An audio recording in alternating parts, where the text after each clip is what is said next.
Vamos a esperar unos minutos más para iniciar la clase de hoy. Pueden escribir por el chat en caso hay alguna pregunta. Vamos a empezar en unos 3 minutos más.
Buenas noches. ¿Sí pueden escucharme?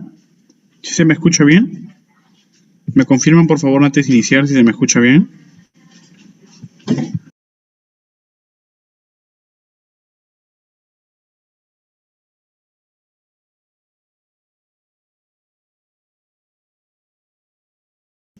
Excelente. Ok. En un minuto más iniciamos, ¿ok?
Bien.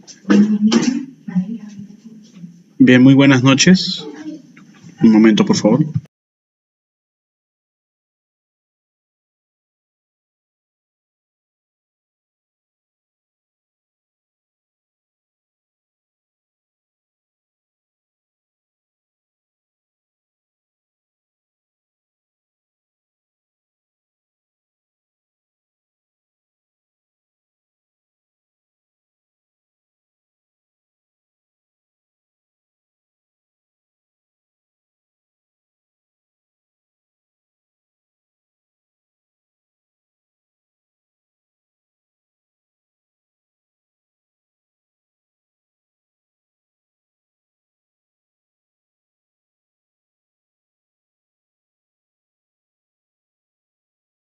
Bien, buenas noches. Voy a ver si puedo asignar a alguien como coanfitrión a Marjorie. Marjorie, para que nos apoye. ¿Dónde estás? Aquí, Marjorie. Para que podamos admitir a los... ¿A quién más? Por aquí está Miguel, creo también. Miguel. ¿Dónde está Miguel? A ver, por acá.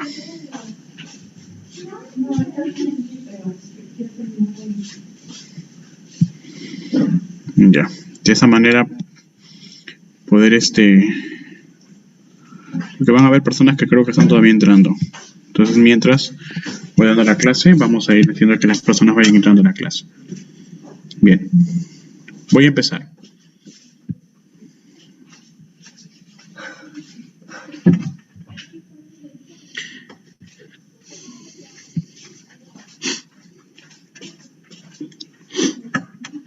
Bien, muy buenas noches con todos. Esta es una presentación que estamos haciendo a través de la plataforma de nuestras redes sociales en Taurelapet.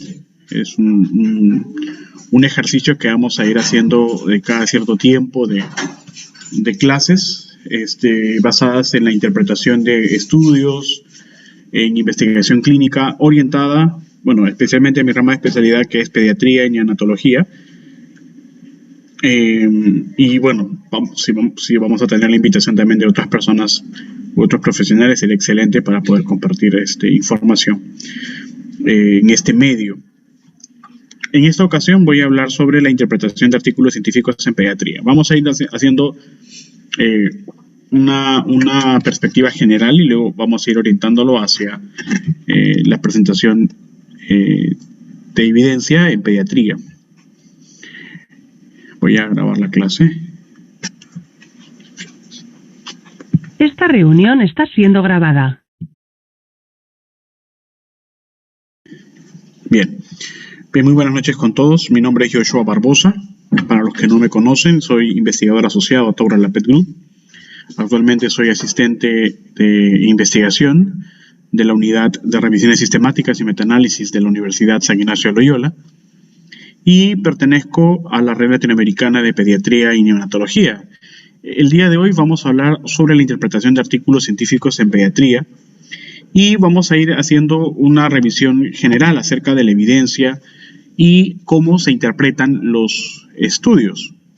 Espero que esta clase pueda brindarles a ustedes una herramienta más para la lectura, interpretación y sobre todo toma de decisiones en su rama clínica. Porque, como les menciono, vamos a hacerlo en general, pero también aplicado, obviamente, a pediatría. Bien, la ruta crítica para la toma de decisiones.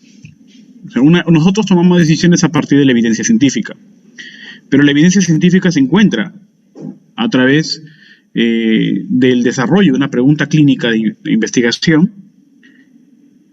Y a través de esta pregunta nosotros buscamos esa evidencia. O sea, la evidencia no se encuentra al azar, ¿no? O sea, nosotros planteamos una forma de cómo llegar hacia ella, ¿no? Pero esta pregunta tiene un origen. En la ruta crítica del manejo de la evidencia científica empieza siempre con datos individuales o situaciones de salud particulares. En la perspectiva clínica, en la perspectiva médica, ¿no? Estos datos individuales o situaciones de salud se someten a una evaluación conjunta por un grupo de profesionales. Entonces, estos profesionales, que suelen ser o son los médicos clínicos o quirúrgicos, ¿no? que son los que toman las decisiones finales, ¿no? O sea, a ellos mismos viene todo el proceso de evaluación de la evidencia científica. Una vez que se encuentra en las revistas o en los artículos científicos, vuelve hacia ellos para que tomen decisiones.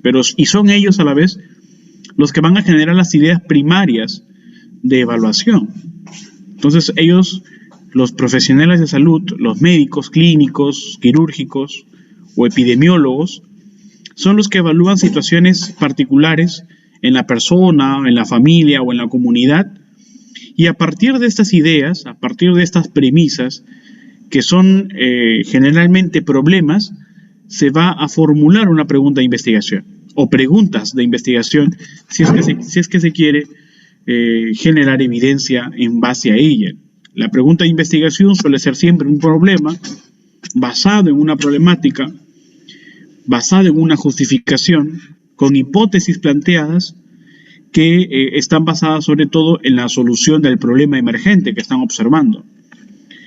En medicina o en ciencias de la salud en general, las preguntas de investigación obviamente son orientadas a solucionar problemas de salud. En medicina clínica o que incluso la quirúrgica, nosotros planteamos preguntas basadas en intervenciones. En epidemiología, las preguntas están basadas en exposiciones, ¿no? ¿Por qué digo esto? Porque cuando nosotros planteamos una pregunta de investigación, la pregunta de investigación tiene una base clínica. Esta base clínica está en función de una intervención que puede ser, por ejemplo, un fármaco o droga, puede ser un procedimiento, si es que lo vemos desde un punto de vista quirúrgico, por ejemplo, o puede ser una intervención abierta, ¿no? Por ejemplo, no solamente el médico es el que hace investigación, ¿no?, en ciencia de la salud, sino también, por ejemplo, está enfermería, está psicología, y ellos lo que hacen es plantear modelos de atención o modelos educativos para que puedan generar cambios en un grupo de personas, ¿no? Obviamente, dependiendo del diseño de investigación que ellos planteen, se van a poder comparar las intervenciones y de esta manera poder generar una pregunta que pueda estar estructurada en base a una población en específico, a una intervención en específico, a una comparación a esa intervención y finalmente a un desenlace que es precisamente lo que ha generado o lo que ha motivado la construcción de esta pregunta. Una vez que se genera la pregunta, hay toda una ruta, ¿no?, una ruta alterna que es el proceso de generación de la evidencia. Es decir, el proceso de desarrollo de la investigación científica. Y una vez que se llegan a esos resultados producto de la investigación que nace de una pregunta de investigación, que puede motivar a desarrollar diferentes estudios, ya sean estudios primarios, ¿no?, a través de la intervención directa con los pacientes, o a través de la intervención indirecta con los pacientes, o a través de la evaluación secundaria en revisiones sistemáticas o metaanálisis. Una vez que se llegan a los resultados, se tienen que publicar, ¿no? Entonces, el siguiente paso en la ruta crítica de la evaluación de la evidencia científica es la publicación de resultados. Lo que no está publicado no puede tomarse como una forma de evidencia. Esto es algo un poco difícil, un poco sensible, ¿no? Porque lo que no está publicado no es que no sirva, sino es que al no saber si es que estos resultados que no están publicados, pero que pueden estar disponibles en algún repositorio, por ejemplo, a nosotros no conocer si ha sido revisado por pares o si es de calidad, poder tomarlo como forma de evidencia es muy complicado y puede generar sesgos al momento de evaluar, ¿no? Entonces, todos los estudios que se publican en una revista científica son los que se van a tomar en cuenta para el proceso de toma de decisiones cuando sintetizamos la evidencia. Y finalmente, la divulgación científica.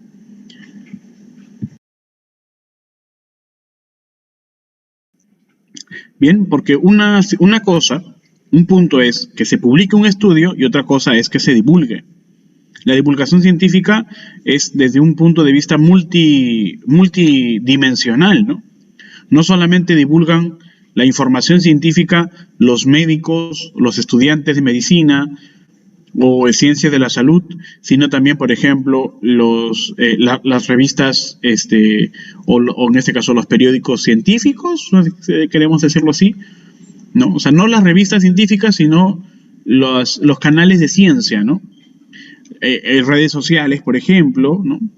Tenemos las principales redes, la principal red social o mayor red social científica que conocemos, además de Twitter, es ResearchGate, ¿no?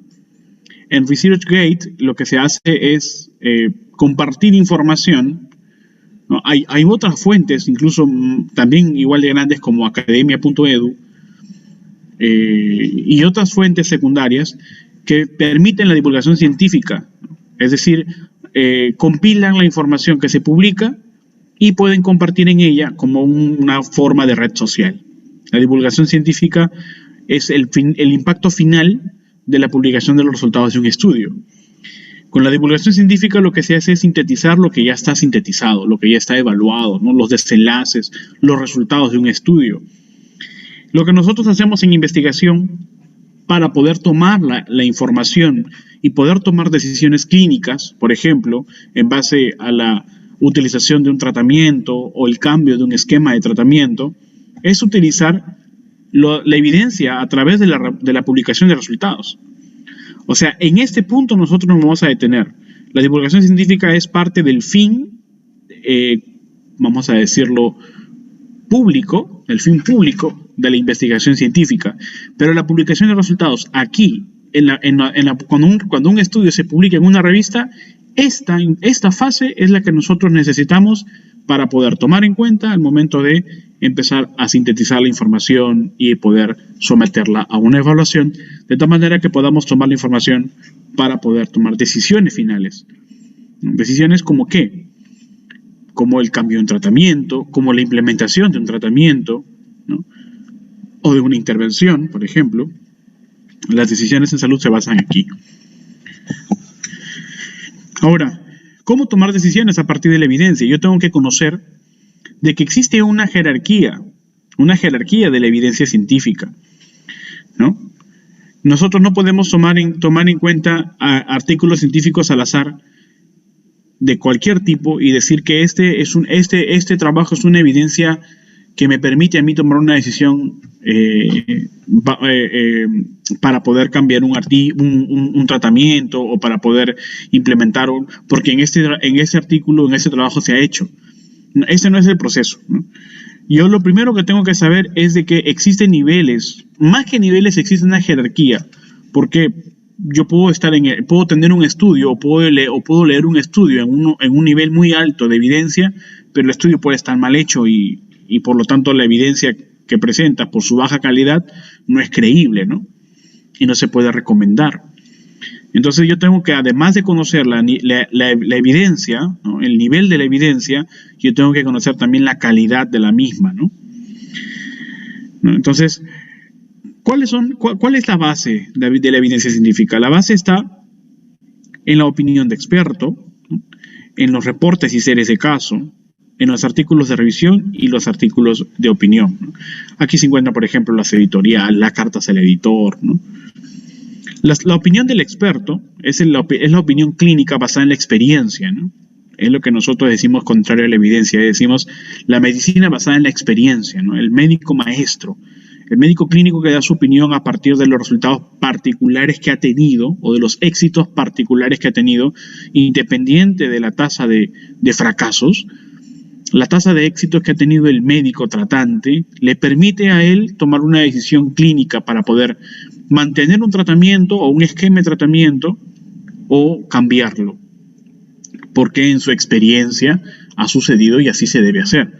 Esto es solamente una opinión y se encuentra incluso debajo de la base de la evidencia científica. La opinión no es evidencia, eso es todo lo contrario. Los reportes y series de casos son solamente estudios descriptivos que van a evaluar clínicamente y presentar clínicamente una situación particular clínica para que el resto de la comunidad científica médica pueda tomarla, ¿no? Y pueda aprender del manejo, ya sea diagnóstico, terapéutico y pronóstico, pero nada más. Es solamente una forma de aprendizaje, pero no es un estudio que me permita plantearme o cambiar ideas o decisiones terapéuticas, ¿no? Los reportes de casos son solamente descripciones clínicas, ¿no? Particulares. Ahora se presentan reportes de casos de muchos casos, por ejemplo en COVID, en COVID-19 en niños. Estuvimos incluso haciendo un estudio que acaba de ser justamente el día de hoy aceptado para publicación sobre la enfermedad de Kawasaki.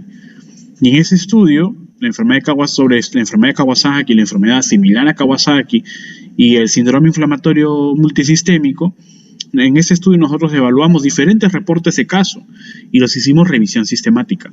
Luego vamos a hablar sobre eso. El siguiente nivel en la evidencia son los estudios observacionales y empieza siempre los estudios analíticos transversales. ¿Por qué los estudios analíticos transversales están después o inmediatamente después de los reportes y series de caso?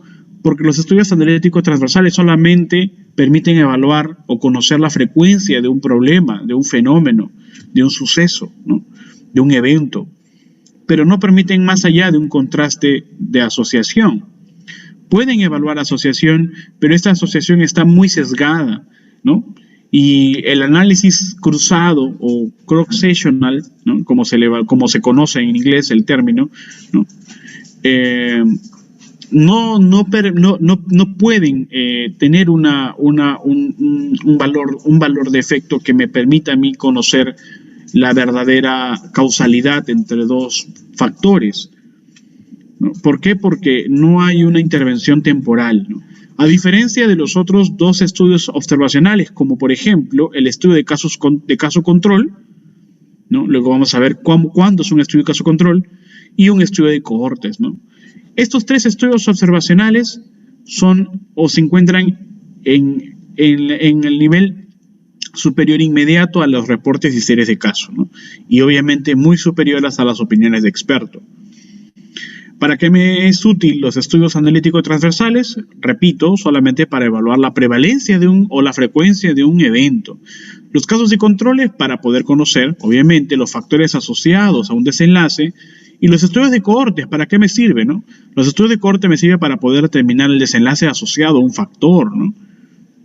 Para eso son los estudios observacionales. Obviamente, voy a pasar al siguiente nivel y aquí tengo que resaltar los estudios de cohortes. En los estudios de cohortes también existen estudios de intervención, pero que no pudieron llegar a ser el siguiente nivel que son los estudios experimentales, sobre todo los ensayos controlados aleatorizados, ¿no? Los ensayos controlados aleatorizados, luego vamos a hablar de esa sección específicamente, son los estudios con mayor nivel en la jerarquía de la evidencia. Sin embargo, como mencioné hace un momento, estos cuatro elementos también nos permiten conocer no solamente el nivel de jerarquía, sino también la recomendación de la misma, ¿no? El nivel de evidencia es uno. La interpretación de las medidas de efecto de cada uno de los resultados de los estudios presentados también es otro elemento que yo tengo que tener en cuenta. La evaluación del sesgo o del error sistemático es un punto crítico en la evaluación de la evidencia científica. Y finalmente la calidad del estudio, ¿no? La calidad del estudio que en los estudios experimentales u observacionales se puede evaluar mediante la herramienta GRADE. Al final yo voy a responder las preguntas, ¿bien?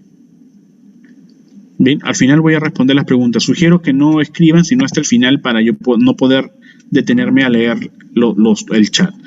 Le digo esto para poder mantener un orden. Muy bien. Ahora, eso es respecto a la jerarquía del nivel de evidencia. Sin embargo, se mencionaba hasta hace poco de que las revisiones sistemáticas y metaanálisis eran la cumbre, ¿no? La cumbre de la evidencia. Sin embargo, las revisiones sistemáticas y metaanálisis se encuentran en cada una de estos niveles.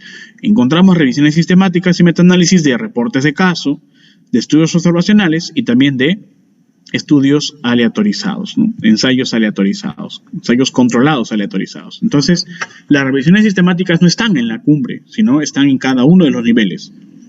Es decir, si yo tengo una revisión sistemática de un reporte de caso, obviamente no puedo yo compararlo con una revisión sistemática de un estudio observacional.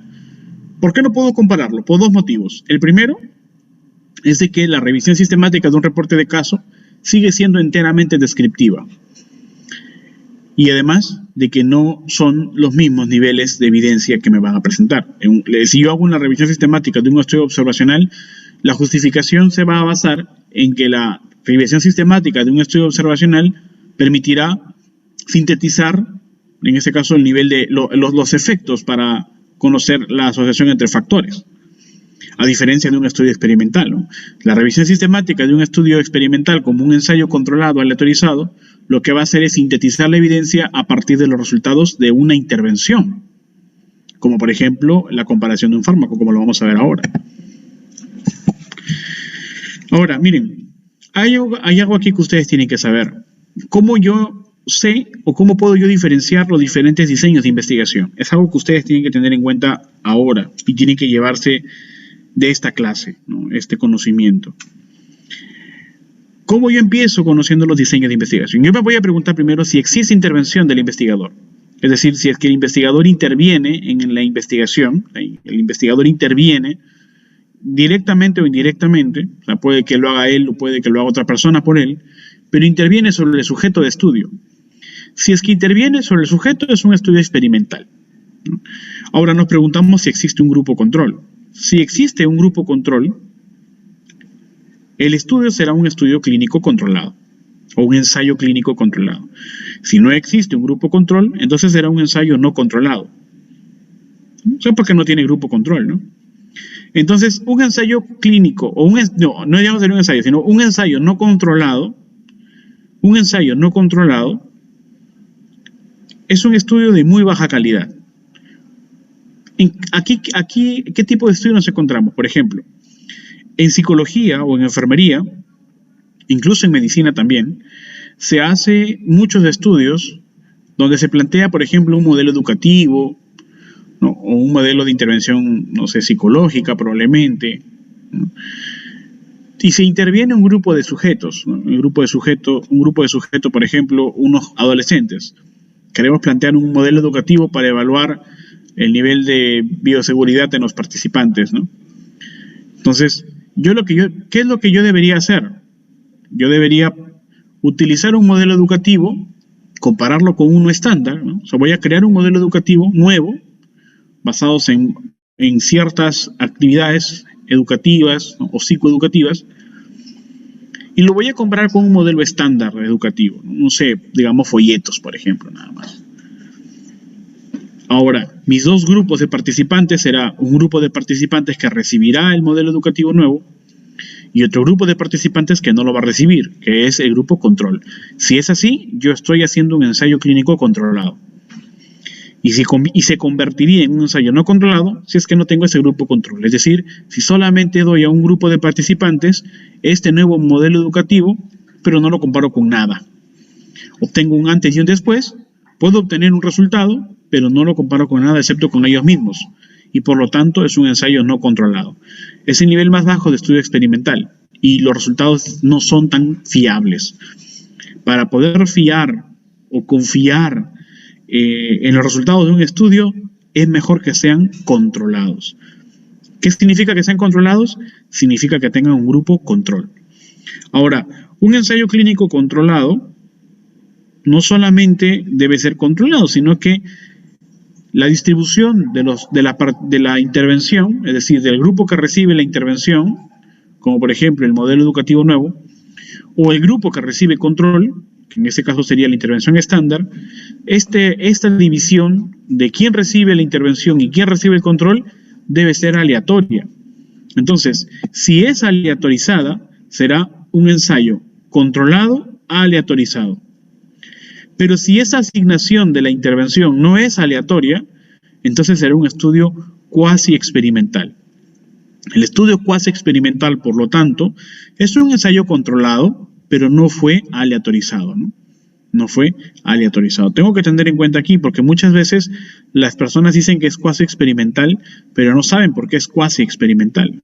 Los estudios cuasi experimentales son ensayos controlados, pero que no fue aleatorizada el proceso de asignación de la intervención. O sea, el grupo que recibió el nuevo tratamiento, la nueva intervención o el nuevo modelo educativo no fue aleatorizado respecto al no recibirlo. O sea, recibió al azar. No recibió al azar, sino recibió de manera, a propósito, ¿no? Se Se decidió quién debía recibir y quién no. Y esa distribución, que no fue al azar, lo torna cuasi experimental.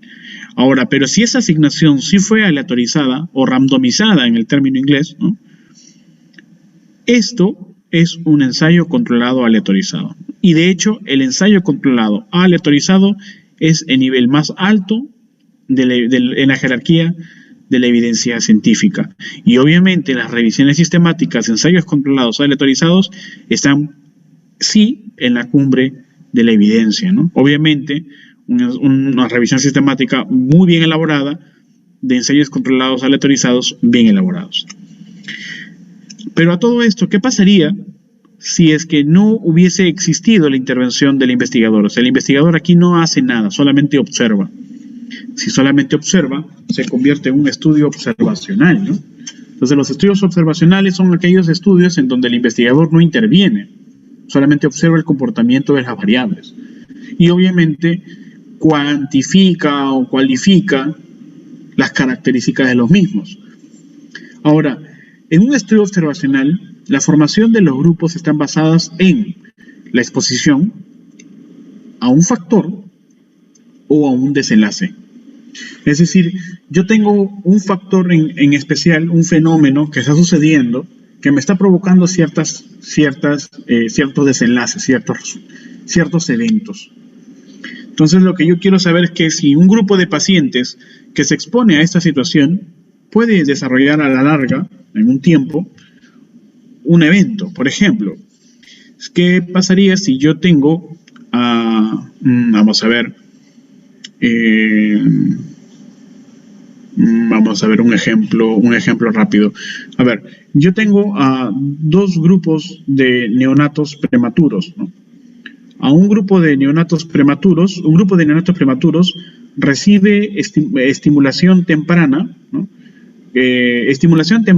Recibe estimulación temprana con una nueva forma de trabajo, ¿no? O neuroestimulación, digamos así. Vamos a recibir estimulación temprana y neuroestimulación.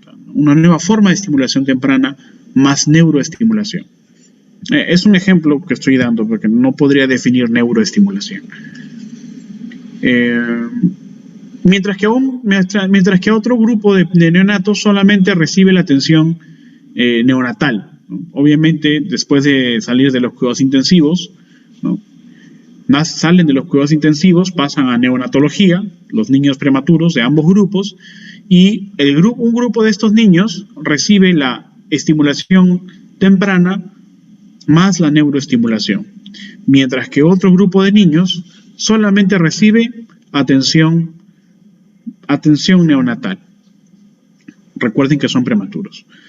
Entonces, después de un tiempo, ambos grupos empiezan a desarrollar diferentes aptitudes, ¿no? Por ejemplo, el que puedan ganar más rápido peso, ¿no? Por ejemplo, el que puedan ganar más rápido la talla, el que pueda haber menos retraso en el neurodesarrollo, son los desenlaces evaluados al final. Entonces tengo dos grupos de participantes. Un grupo de participantes que son, al final, comparadamente son los mismos, pero un grupo de participantes prematuros recibe, o en este caso, se expone a un factor que será la estimulación temprana con la neuroestimulación, mientras que otro grupo de participantes no. Un grupo de participantes solamente recibe la atención neonatal, o sea, no recibe nada, pero se va a comparar. Entonces, el factor sería la exposición, en este caso el factor sería la estimulación temprana. El otro grupo de participantes no lo recibe y luego desarrolla un desenlace. Si es que la formación de estos grupos está en función de la exposición a ese factor específico, se conoce como estudio de cohorte. ¿Por qué es un estudio de cohorte? Porque está en función de la exposición a un factor y va a buscar la asociación con un desenlace posterior en base a un tiempo específico, ¿no? Que puede ser 3 meses, 6 meses, 1 año o más. Ahora, ¿pero qué pasaría si la formación de los grupos no se realiza en este caso en función del factor, sino se realiza en función del desenlace? ¿Qué es el desenlace? El resultado de, ¿no? Por ejemplo, yo quiero saber si en estos niños, a ver, por ejemplo, si yo tengo un grupo de niños con, vamos a ver, con retraso en el crecimiento y desarrollo, ¿no? Vamos a ver si los niños con retraso en el crecimiento y desarrollo, este retraso en el crecimiento y desarrollo estuvo asociado, por ejemplo, vamos a poner un ejemplo, a que las madres hayan tenido o hayan sido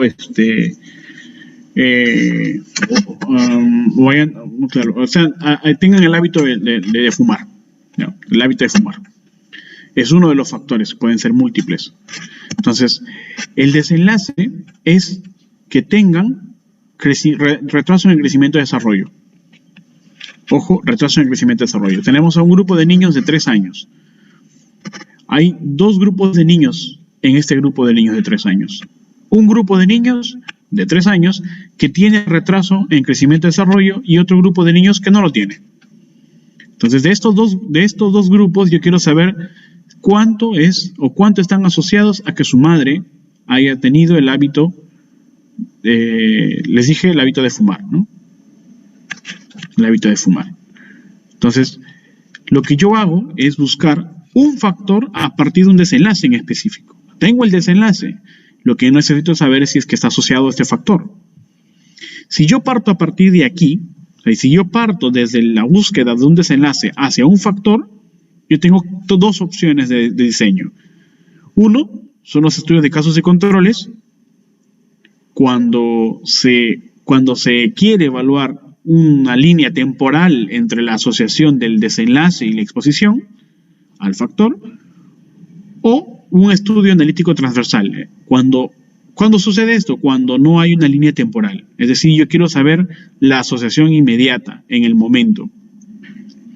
Por ejemplo, ¿cuál sería el desenlace aquí en el ejemplo? El desenlace sería el retraso en crecimiento y desarrollo, ¿no? Versus el no retraso. ¿Y cuál sería el factor asociado a este desenlace? El factor que se busca es el que la madre haya sido fumadora, ¿no? Que la madre haya sido fumadora o madre con antecedente de tabaquismo puede estar asociado al desenlace en específico. Si yo lo quiero evaluar así, voy a tratar de ponerlo en una... A ver, no puedo hacer anotaciones cuando estoy... Creo que no puedo hacer anotaciones. Voy a hacerle en una pizarra. Bien, ahora sí. Entonces, tengo un estudio de cohorte. ¿Cuándo es un estudio de cohorte? Cuando yo tengo primero un factor. Entonces, tengo acá el factor. Voy a ponerle fx. Se ve un poquito fea mi letra. Un factor fx, ¿no? Es decir, está asociado a un factor, un grupo de participantes pueden estar aquí, pueden tener el factor, y otro grupo de participantes sin fx. Vamos a ponerle sin fx, o sea, que no tienen el factor, ¿no? O sea, un grupo de participantes tiene el factor y otro grupo de participantes no lo tiene. ¿Quiénes son? ¿Cuál puede ser el factor? A ver, un momento. El factor puede ser, por ejemplo, habíamos visto el ejemplo, el que tengan la estimulación temprana. La estimulación temprana. ¿Ya? Y el grupo de participantes que no tienen el factor solamente reciben la atención neonatal, ¿no? Bien, entonces, esos son los factores. Aquí están los neonatos, en este caso son los prematuros, ¿no? Los prematuros son los que reciben la atención o no la reciben, ¿no? Son 2 grupos de participantes. Ahora, después de un tiempo, los participantes que recibieron la estimulación temprana pueden desarrollar 2 eventos. Igualmente, los participantes que no recibieron la atención temprana también pueden tener 2 eventos, ¿no? Vamos a suponer que el evento sea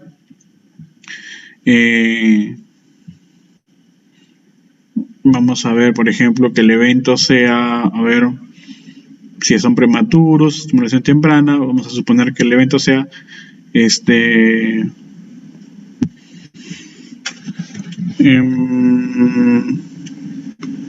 sean eutróficos. O sea, que el evento sea que sean eutróficos, porque los neonatos prematuros a los 6 meses todavía pueden tener bajo peso.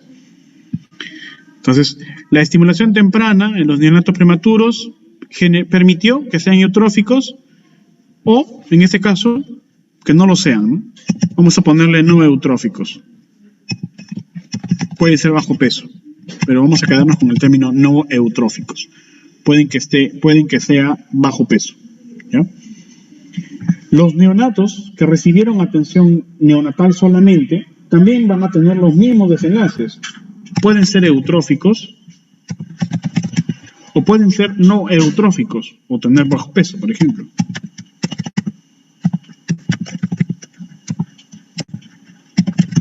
Ahora, ¿cuál es lo común entre los grupos que reciben estimulación temprana y atención neonatal? Lo común aquí es que ambos son prematuros. ¿Cuál es lo común entre los desenlaces?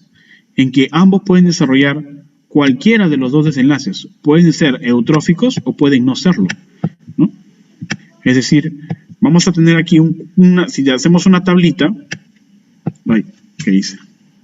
Si hacemos una tablita y lo queremos evaluar de esta manera, yo voy a tener aquí a un grupo de participantes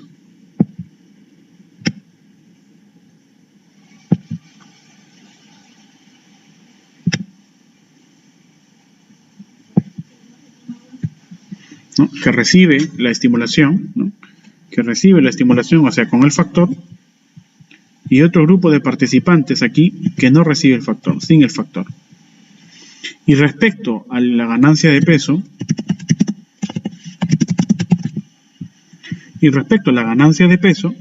un grupo de participantes puede ser eutrófico y el otro grupo de participantes puede ser no eutrófico. Entonces voy a tener estos resultados. Los participantes con el factor que ganan peso y que son eutróficos, voy a ponerle A.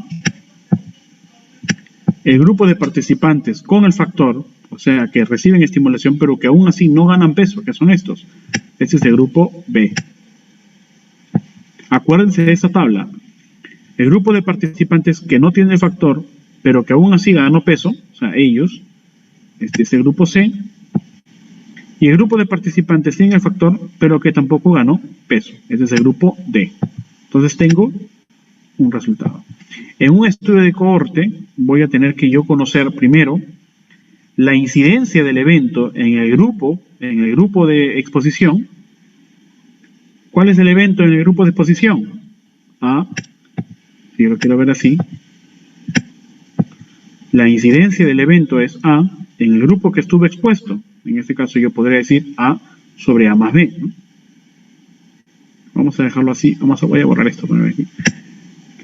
Borré esto.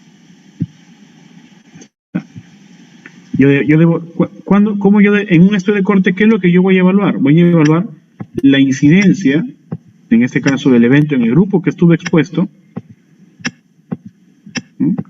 O sea, la incidencia del evento en el grupo que estuvo expuesto sobre la incidencia del evento en el grupo que no estuvo expuesto, o sea, en el grupo que no estuvo expuesto. Voy a dejar la fórmula para después, pero esto es lo que se evalúa en el estudio de cohorte. ¿Y qué significa la incidencia del evento en el grupo expuesto sobre la incidencia del evento en el grupo que no estuvo expuesto? Eso se conoce como riesgo relativo. Luego lo vamos a ver qué significa y cómo se evalúa. RR, ¿no? Risk ratio o relative risk. Riesgo relativo, ¿no? O razón de riesgo. Y esto es lo que evalúa un estudio de cohortes y así se plantea un estudio de cohortes. Este es el modelo del diseño de un estudio de cohortes, ¿no? El estudio de cohortes lo que puede evaluar es desde el factor hacia el desenlace, ¿no? O cuando ya tiene el desenlace, quiere evaluar a partir del desenlace que ya tiene, cómo es que el factor desarrolló el desenlace, pero de forma retrospectiva, ¿no? Es decir, empieza a buscar a los niños que son eutróficos y neutróficos y le empieza a buscar la asociación con la estimulación temprana y a otro grupo de niños neutróficos y eutróficos con la atención neonatal. Es decir, el estudio de cohorte puede ser prospectivo, porque partimos desde el factor hacia la búsqueda del desenlace, o retrospectivo. Hacemos lo mismo, pero de forma desde el presente hacia el pasado, ¿no? O puede ser de ambos lados, ¿no? Puede ser ambispectivo, es decir, empezar desde el presente hacia el futuro y desde el pasado hacia el presente, ¿no? Obviamente, lo más recomendable siempre es de que un estudio de cohorte sea prospectivo, o sea, ir desde el inicio, desde el presente hacia el futuro. Esto es respecto a los estudios de cohorte. Voy a borrar todo. Tomen el screen si quieren, por favor. Igual está grabado, pero de todas maneras tomen el screen. Voy a borrar esto. Ahora, esto es respecto a los estudios de cohorte. Eso lo hago porque necesito que ustedes tengan en cuenta los diseños. A veces nos equivocamos. Entonces, quiero que todos tengamos este mismo conocimiento, sobre todo si se encuentran en el grupo. Han recibido están recibiendo esta clase porque están aquí en el grupo Tau.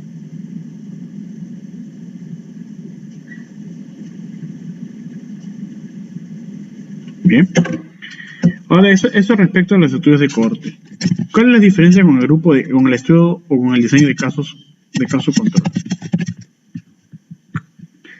En el estudio de caso control partimos al revés, ¿no? Vamos aquí desde el desenlace. Como estuvimos viendo hace un momento, los niños con el retraso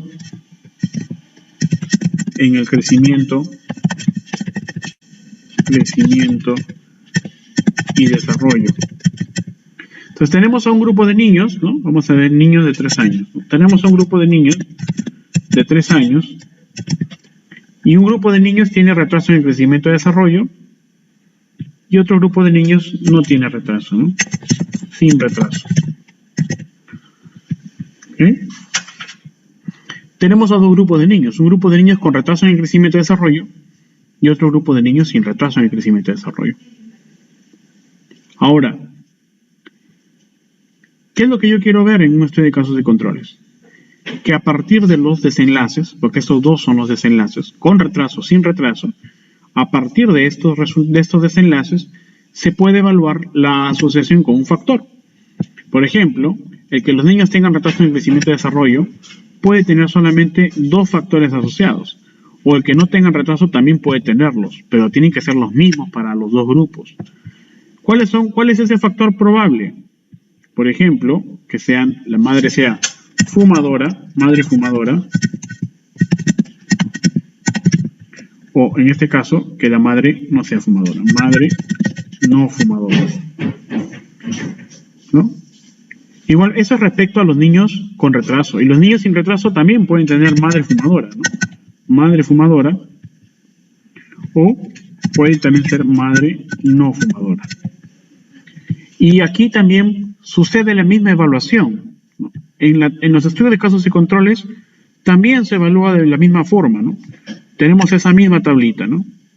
Tenemos una tablita así, vamos a llevarlo así. Vamos a verlo así, así. Vamos a verlo así. Vamos a ver si nos alcanza. Entonces tenemos a los niños, a la madre que puede ser fumadora, ¿no? Madre F, o sea, madre no fumadora, madre no F. Bien, madre F y madre no F. A ver, voy a seleccionar esto para que se nos venga más aquí, listo. Y esto para que suba un poquito arriba, listo. Ahora, el evento es que esté con retraso y que no tenga retraso. Lo mismo, de la misma forma, ¿no? De la misma forma. Lo que yo voy a evaluar aquí va a ser a las madres, a los niños con madres fumadoras y que a su vez tengan retraso. Voy a tener también a las madres fumadoras O sea, niños con madres fumadoras, pero que no tienen retraso, de igual forma, o por otro lado, madres que no fuman, pero que sus niños tienen retraso en el crecimiento, por algún otro factor, o madres que no son fumadoras, pero que sus niños...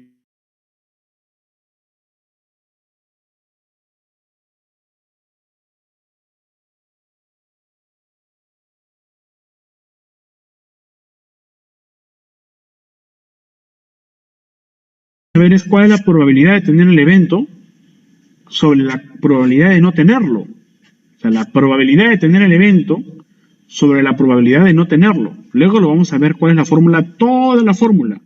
Pero toda esa fórmula se resume así. La probabilidad de tener el evento es A por D.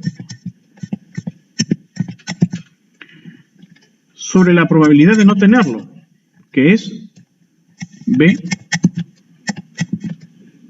por C. Entonces yo tengo la probabilidad de tener el evento, A por D, sobre la probabilidad de no tenerla, que es B por C. Todo eso se resume así. Luego, obviamente no es la fórmula solamente así. Nace de toda una fórmula que les voy a explicar luego. Pero la fórmula de evaluación de la asociación en un estudio de casos de controles se resume de esta forma. Y esto aquí es igual al odds ratio. Entonces, la medida de efecto en un estudio de casos de controles es el odds ratio, a diferencia de un estudio de cohorte, que es el risk ratio, ¿no? ¿Qué es lo que se evalúa en un estudio de casos de controles? La probabilidad de tener un evento sobre la probabilidad de no tenerlo. ¿Qué es lo que se evalúa en un estudio de cohortes? Lo que se evalúa es la probabilidad, la incidencia del evento en el grupo expuesto sobre la incidencia del evento en el grupo no expuesto. En el estudio de cohortes evaluamos riesgo de tener el evento, en este caso riesgo del evento entre expuestos y no expuestos, porque estamos en función de incidencias. Eso tenemos que tenerlo muy presente, porque los estudios de cohortes evalúan riesgos. En cambio, los estudios de casos de controles no evalúan riesgos, ¿no? Evalúan solamente la asociación de probabilidad de tener un evento sobre no tenerlo, nada más. O sea, evalúan probabilidades, pero no evalúan una probabilidad porcentual. Eso también vamos a verlo más adelante. Muy bien, tomen el screen para que puedan verlo, porque esta clase no es parte de lo que voy a hablar hoy día, pero necesitaba que ustedes también lo tengan en cuenta. Bien, voy a borrar todo. Tomen screen, por favor, porque lo voy a sacar. Bien. Voy a cerrar esto. Ahora comparto mi pantalla nuevamente. Bien. Sí se me escucha bien, ¿no?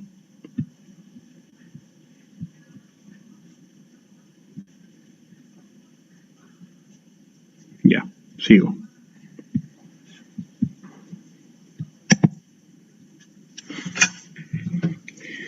Bien, entonces, ahora, ¿cuál es el proceso para la lectura e interpretación de un artículo? Que es a lo que hemos venido. Para la lectura tenemos que tener en cuenta pues todo el proceso, toda la anatomía de un artículo científico, ¿no? El título, resumen, la elaboración de la pregunta a partir del título y el resumen quizás, los objetivos del estudio que pueden estar presentes en el resumen también, los métodos y los resultados. Este es el proceso de lectura. O sea, la lectura es simplemente el proceso de visualización de la anatomía de un artículo científico. Pero la interpretación sí tiene que ver con otra situación. En la interpretación tenemos que ver el valor y el tamaño del efecto. ¿Cuál efecto? De los desenlaces propuestos en el estudio evaluado. La consistencia. ¿Qué significa consistencia? En que los resultados sean coherentes con los métodos propuestos. O sea, hay consistencia entre los métodos, entre los objetivos, los métodos, los resultados y las conclusiones. Si hay coherencia, es consistente el estudio. Y el sesgo tiene que ver con el error sistemático dentro de la metodología del estudio y los resultados propuestos. Entonces, tenemos que tener en cuenta que para la interpretación, yo no puedo interpretar un estudio si no he evaluado el sesgo. y a veces lo dejamos pasar. Interpretamos el estudio, sugerimos, aplicamos tratamientos a partir de estos datos, pero no evaluamos la calidad en función del error sistemático. Entonces, la interpretación de un estudio siempre va acompañado del error sistemático que pueda tener el mismo. Recuerden eso siempre, la interpretación de un estudio siempre va acompañado del error sistemático que pueda tener el mismo. Entonces, si yo leo un estudio y a partir de ese estudio quiero tomar la información para poder someterla, ¿no?, a una nueva decisión clínica, yo tengo que saber también cuánto sesgo tiene para poder recomendar ese estudio y tomar una decisión. Si es que este estudio tiene un sesgo alto, es probable que los resultados de este estudio se deban al error y no al verdadero efecto. ¿Qué hago entonces? Me detengo y espero nueva evidencia. Esto ha sucedido mucho con la pandemia, ¿no? Y siempre repito lo mismo aquí cuando hago ese tipo de conferencias. En la pandemia hemos visto que muchas de las decisiones, porque se han tomado decisiones apresuradas, porque esa pandemia pues es totalmente nueva, se han tomado decisiones apresuradas y no basadas en evidencia, ¿no? Incluso después que ya había evidencia, se seguían tomando decisiones apresuradas. ¿A qué me refiero con decisiones apresuradas? Por ejemplo, había un grupo de médicos que tomó la decisión de dar ivermectina a sus pacientes porque un estudio había dicho que la ivermectina sí era eficaz. Ahora, si tú le preguntabas a esos médicos ¿por qué daban ivermectina? La respuesta era porque la evidencia dice que se debe dar ivermectina. Pero si tú les preguntabas si habían leído el estudio, si habían evaluado la calidad del mismo y a partir de la calidad de ese estudio tomaban la decisión de dar ivermectina o no, entonces obviamente te iban a decir que no, sino que solamente habían leído las conclusiones del estudio y con esas conclusiones se quedaron para poder decir que la ivermectina sí era eficaz para el tratamiento de sus pacientes con COVID-19. Cuando la evidencia dice lo contrario. Y la evidencia no dice solamente que la ivermectina no sirve, sino que la evidencia actual dice que los estudios publicados tienen un alto riesgo de sesgo. ¿Y eso qué significa? De que los estudios tienen un alto error y que sus conclusiones y que sus resultados y el efecto de estos resultados, de estos desenlaces, se debe sobre todo a un error y no al verdadero efecto de los resultados. Entonces eso es muy complicado, porque muchos de nosotros como médicos vamos a tomar decisiones, pero cuando no sabemos evaluar la calidad de los estudios, estas decisiones pueden estar basadas en error. ¿No?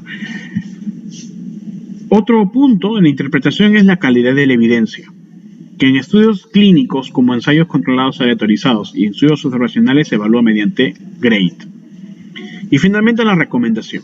¿Cómo puedes recomendar un estudio? ¿Qué tan fuerte es un estudio para recomendarlo? Con la evidencia, con la calidad de la evidencia o síntesis de la evidencia y el sesgo, aparte del efecto. 3 elementos grandes para poder recomendar un estudio: efecto, sesgo y calidad. Efecto, sesgo y calidad, ¿no? Obviamente valor y tamaño del efecto, sesgo, calidad. Esa triada te va a permitir a ti recomendar recomendar un estudio, no, sino recomendar los resultados de un estudio, recomendar un tratamiento basado en un estudio. Pero un estudio de ensayo clínico me puede a mí brindar la capacidad para poder recomendar un tratamiento falso, ¿no? Eso déjenlo para las noticias de canales de televisión que pues no saben leer un artículo, ¿no? O para la comadre de Facebook, ¿no? O de WhatsApp, ¿no? Que le pasaron por ahí que la ivermectina o que la hidroxicloroquina sí servía, y entonces pues, o en este caso con tratamiento de pediatría igual, ¿no? Por ejemplo, cuando nos dicen que los multivitamínicos nos ayudan para el crecimiento y desarrollo, ¿no? Y están por encima de cualquier otro esquema nutricional. Eso nosotros podemos creerlo o podemos esperarlo de una persona que no tiene una instrucción.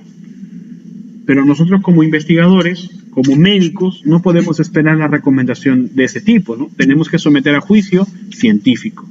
Y un estudio, así sea un ensayo clínico, no tiene incluso el nivel para poder recomendar un tratamiento. Tenemos que esperar un conjunto de evidencia que sintetice la información, que generalice los resultados y que a partir de la generalización de estos resultados se puede interpretar de una forma global estos mismos y se conoce como revisión sistemática, que es la única forma en la que se pueden evaluar la síntesis de todos los resultados para poder recomendar un tratamiento, ¿no? Esto lo vamos a ver más adelante en otra presentación, ¿no? Cómo leer las revisiones sistemáticas, porque ahora vamos a ver cómo leer los artículos de forma particular para que los puedan entender. Luego tienen que aprender también a leer revisiones sistemáticas, ¿no? Bien, los elementos de la lectura crítica, para leer la metodología, vamos a leer los métodos, los resultados, y entre los resultados, la medida del efecto y el tamaño del efecto, ¿no? También deben ustedes aprender cuáles son los componentes de un artículo científico, ¿no? O sea, ustedes, cuando leen un artículo, van a leer toda esta anatomía, ¿no? Y a partir del título del estudio, ustedes pueden tener una idea de lo que van a encontrarse, ¿no? Incluso leyendo un título, ustedes pueden plantear la pregunta de investigación, pueden conocer cuáles serían los objetivos probables, pueden plantear hipótesis, pueden, en base a la experiencia, poder saber cuál podría ser el resultado que van a encontrar y luego contrastar la información cuando terminan de leer el estudio, ¿no? La metodología es común, ¿no? Es común incluso para los diseños, excepto que en los diseños como por ejemplo los estudios aleatorizados, los ensayos controlados aleatorizados, aquí se ahonda un poco más en el tema de muestreo, ¿no? En la forma en cómo se busca la aleatorización de los participantes, ¿no? El tamaño de la población, ¿no? Los criterios de elegibilidad para la determinación del tamaño de la muestra, el ocultamiento de la asignación en el muestreo, el cegamiento y el enmascaramiento, el tratamiento, etc. Todos esos procesos son muy importantes en un ensayo clínico, ¿no? Como lo pueden ver aquí. Si es un ensayo controlado aleatorizado, nosotros vamos a saber, por ejemplo, qué se hizo respecto a los sujetos que se incluyeron en el estudio. Por ejemplo, el tamaño del efecto, ¿no? El tamaño del efecto, el poder el poder estimado, ¿no? O la determinación del tamaño de la muestra, ¿no? ¿Qué tan confiable es esta información, ¿no? ¿Qué tan fuerte es esta información? Ahora, es otro punto importante en los ensayos controlados aleatorizados, ¿hubo una adecuada o una auténtica aleatorización? Porque un ensayo clínico te puede decir ensayo controlado aleatorizado, ¿no? Él te da el título y te dice al final que se realizó un ensayo controlado aleatorizado. Pero nosotros nos podemos preguntar, ¿es cierta esta aleatorización? O sea, ¿sí se hizo? Porque pueden decirlo. Y ustedes pueden entender que es un ensayo controlado, aleatorizado. Pero si en el ensayo mismo no han especificado o han descrito cómo se hizo esta aleatorización puede ser falsa, ¿no? Y eso también nos puede llevar a un sesgo muy alto, ¿no? De hecho, si la aleatorización no se ha dado de manera adecuada, si tampoco se ha dado el ocultamiento de la asignación para la determinación de los brazos de intervención de los participantes, o si tampoco se ha hecho un cegamiento adecuado, o si se ha hecho incluso un análisis, o si no se ha hecho un análisis por intención a tratar de los participantes, ¿no? Entonces eso nos puede llevar a un sesgo, ¿no? Y ese sesgo puede ocultar el verdadero efecto, ¿no? Que puede sobreestimar el efecto o puede subestimar el efecto verdadero de un estudio. Entonces, miren, un ensayo clínico no se debe leer solamente así nada más y tampoco recomendar así nada más, ¿no? Muchas veces nosotros leemos el estudio, vamos al resumen y nos quedamos con eso y ya creemos que hemos leído un artículo cuando en realidad no lo hemos hecho bien. Entonces, la metodología de un estudio pues tiene estas fases o esos elementos, ¿no? El diseño del estudio puede ser observacional y dentro de ellos todas las ramas, o puede ser un ensayo experimental como un ensayo clínico controlado aleatorizado. Para poder determinar el tamaño de la muestra, nosotros tenemos que emplear ciertas fórmulas, tenemos que justificar también. Algunos estudios lo justifican, algunos estudios solamente dicen se determinó el tamaño de la muestra mediante tal, ¿no? O si no, simplemente se determinó la muestra a partir de una población tal y se empezó a excluir según los criterios de elegibilidad, etcétera, etcétera, ¿no? Y luego se empezó a aleatorizar la muestra, ¿no? Es importante también saber cuáles son los desenlaces y las intervenciones a realizar. Los desenlaces son los resultados a evaluar y las intervenciones son los tratamientos brindados. Tenemos que saber cuáles son los desenlaces primarios y secundarios y cuál es la intervención y el control aplicado en un ensayo controlado, ¿no? Podríamos decir aquí, por ejemplo, cuáles serían también los factores que se está buscando, ¿no? Si es que es un estudio observacional, ¿no? O podríamos también saber cuál fue el grupo casos y cómo se definió el grupo control, ¿no? Si es que es un estudio de casos y controles. El análisis estadístico, que es el punto crítico de la lectura, ¿no? Porque aquí nosotros vamos a ver qué tanto, cómo ha planteado el análisis el estudio, el grupo de investigadores, y cómo están esos resultados en función a lo que ellos han propuesto evaluar. Finalmente, los resultados es el producto del análisis, y aquí vamos a leer las medidas de resumen y de efecto. Aquí tenemos un estudio que me gustaría que ustedes puedan participar. Acá tenemos un estudio de ondansetron oral versus domperidona para la gastroenteritis aguda en un departamento de emergencia pediátrica, ¿no? Es un estudio de doble ciego multicéntrico aleatorio controlado, un ensayo controlado aleatorizado, ¿no? Doble ciego multicéntrico. Ahora yo les pregunto, muchos de ustedes probablemente ya han visto los videos, porque si están aquí es porque han pasado por el grupo de Tau, y en el grupo Tau ya he compartido cómo se establece la pregunta de investigación. Entonces, si yo les pregunto aquí, bajo este título, ¿cuál sería la pico? A ver, por ejemplo, ¿cuál sería la población? A ver, responda. ¿Cuál sería la población?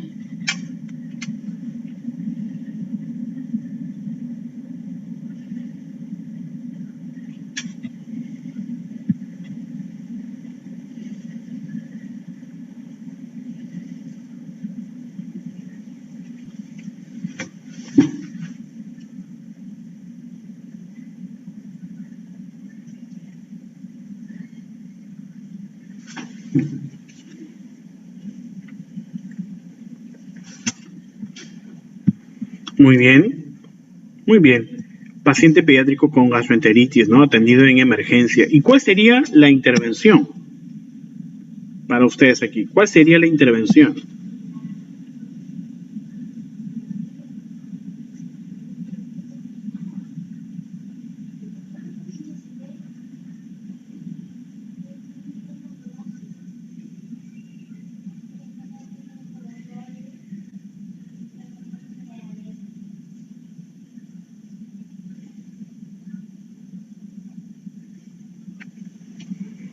Muy bien, el ondansetron oral, ¿no? El tratamiento de ondansetron oral. ¿Y cuál será el control? ¿Cuál será el control? La domperidona, muy bien, la domperidona, ¿no? Ahora, si yo les pregunto cuál será el desenlace, va a ser todos los resultados asociados al tratamiento para la gastroenteritis aguda. Muy bien. Ahora, leyendo solamente el título, yo puedo dar un alcance del objetivo de la investigación. ¿Cuál creen que haya sido el objetivo de la investigación? ¿Cuál creen que haya sido el objetivo del estudio, ¿no? ¿Cuál creen que haya sido el objetivo del estudio?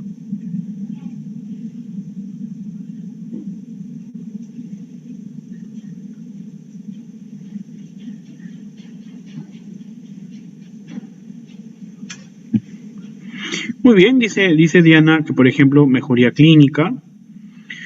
José Ignacio dice, por ejemplo, si el ondansetron es mejor que la domperidona en pacientes, en el manejo de los pacientes con gastroenteritis aguda, excelente. Noé Pérez dice, por ejemplo, comparar el efecto de ondansetron versus domperidona. Oreste dice, por ejemplo, la disminución de los vómitos, muy bien. Saber cómo actúan, dice Minerva, cómo actúan los distintos medicamentos. Carlos dice la eficacia de tratamiento con ambos fármacos. Muy bien. Vamos a ver entonces ahora los métodos, ¿no? El siguiente punto es evaluar qué métodos han evaluado, qué métodos han tomado. Dice los métodos. Diseño del estudio, es un estudio prospectivo, ¿no? Multicéntrico, doble ciego, aleatorizado, controlado, un ensayo controlado aleatorizado,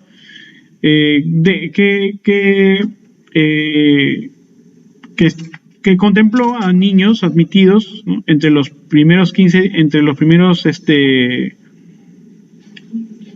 años en un departamento de emergencia en un hospital italiano, ¿no? Los pacientes fueron... no, disculpen, 15 años no, sino 15 departamentos de emergencia pediátrica, ¿no? en hospitales de Italia. Los pacientes fueron niños entre 1 y 6 años que presentaron sintomatología de gastroenteritis aguda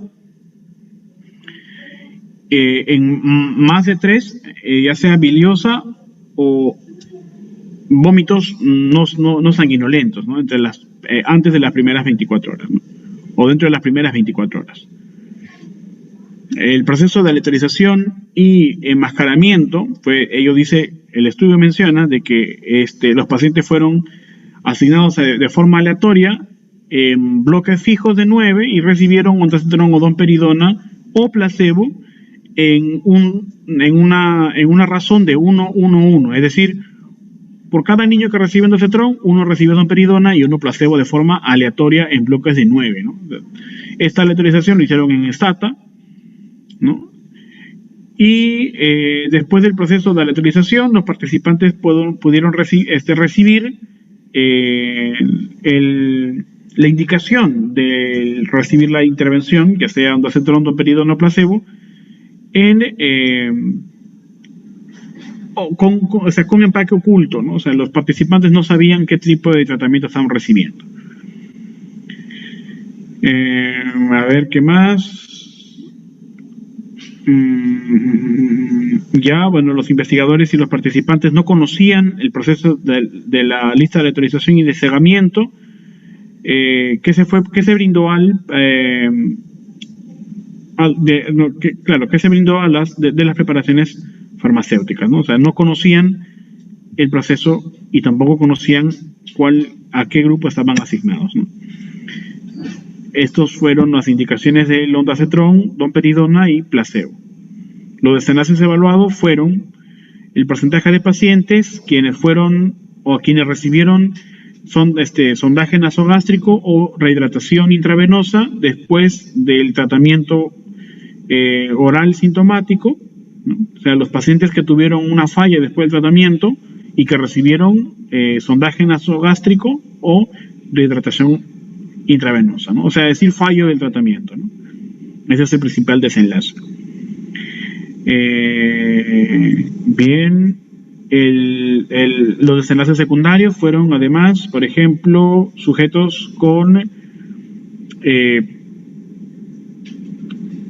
sujetos remanentes, o sea, sujetos que permanecieron en el departamento de emergencia para la observación y estancia por más de 6 horas.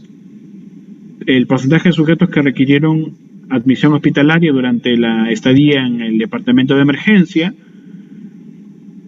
sujetos que además tuvieron episodios de vómito y el número de episodios en los 3 grupos de tratamiento durante la estancia en el departamento de emergencia durante las 48 horas de seguimiento, ¿no? Ahí está lo que mencionaba un compañero, Oreste, creo que mencionó sobre los vómitos, y el porcentaje de sujetos que presentaron eventos adversos durante la estancia en las primeras 48 horas de seguimiento, ¿no? Esos fueron los desenlaces evaluados en la investigación.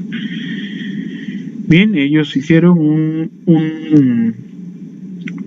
ellos no habían planificado, dice, un análisis interino, pero luego en el desarrollo del estudio plantearon 3 análisis interinos, ¿no? Lo cual es muy adecuado.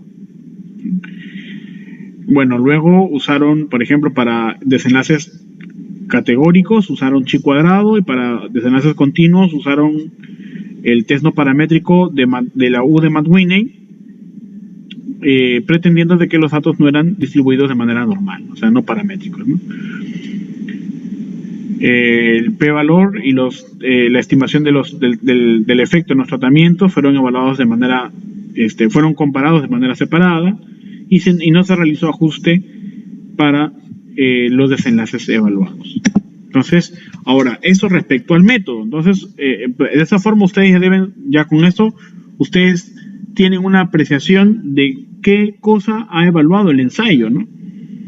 Lo principal aquí es que además de, ¿por qué no? O sea,